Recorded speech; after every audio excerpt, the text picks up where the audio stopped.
Monsieur le Président, je tiens à saluer votre panache que je connaissais depuis longtemps. Monsieur le Premier ministre, le vôtre aussi, mesdames et messieurs, mes chers collègues, n'en parlons pas. On m'avait signifié que j'étais en 19e place alors que j'étais en 5e. Je voulais vous entretenir, Monsieur le Président, d'un sujet qui, certes, aujourd'hui peut encore paraître supportable, mais qui ne le sera plus du tout dans 2 ans d'ici. Je veux parler du mondial de football au Qatar. Bien sûr, je ne suis pas le premier à m'en émouvoir, et certainement pas le dernier. Je sais que depuis l'Antiquité, les sports ont toujours réuni les hommes et qu'on laissait la guerre pour aller se battre. Mais il y avait peut-être moins de milliards en jeu qu'il y en a aujourd'hui, un peu moins de pétrole, d'armes et de sang qui dégoulinait partout.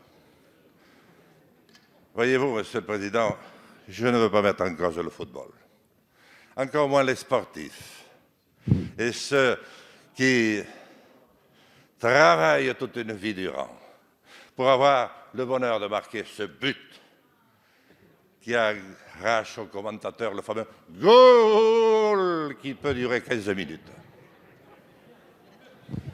Aujourd'hui, le monde est en train de changer. Notre jeunesse aspire à un autre idéal. Et peut-on parler d'idéal? Il me reste 20 ou j'en ai fini? Bon. Peut-on parler d'idéal lorsqu'il y a eu déjà 6 000 morts? Lorsqu'on va être obligé de construire des stades sur la mer, des stades climatisés, au moment où en France on parle du climat et qu'il faudra fermer peut-être quelques entreprises pour s'y satisfaire. On ne peut pas continuer à mentir. Merci, monsieur le député. La parole est à monsieur Jean-Yves Le Drian, ministre de l'Europe et des Affaires étrangères. Monsieur le député Lassalle, merci de cette intervention.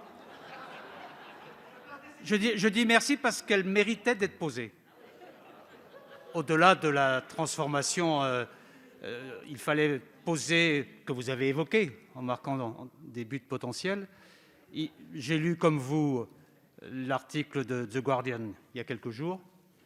Je constate, comme vous, avec beaucoup d'intérêt et de soutien, les manifestations qui sont organisées, la mobilisation d'une partie du monde sportif à l'approche de la Coupe du monde du Qatar en 2022. Et je dois vous dire que votre intervention contribue à cette prise de conscience. Il faut alerter, et vous l'avez fait. Ça veut dire que la France, là aussi, fait.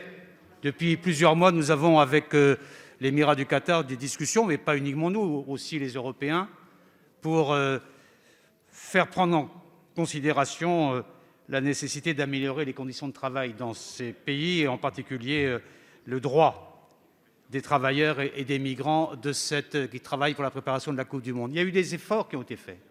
Il y a eu en particulier la mise en œuvre de mesures initiées par le Bureau international du travail. Il y a eu la suppression du système injuste de la kafala l'année dernière. Il y a eu aussi l'instauration d'un salaire minimum. Il y a eu aussi la mise en œuvre d'un suivi médical gratuit de l'ensemble des salariés qui travaillent sur l'Émirat. Mais ça ne suffit pas. Et donc, il importe de poursuivre ensemble nos efforts dans un dialogue exigeant avec le Qatar, qui déclare vouloir poursuivre son action dans ce domaine pour que les droits de l'homme en général et les droits des salariés en particulier soient préservés pour la préparation de la Coupe du monde de football. Merci.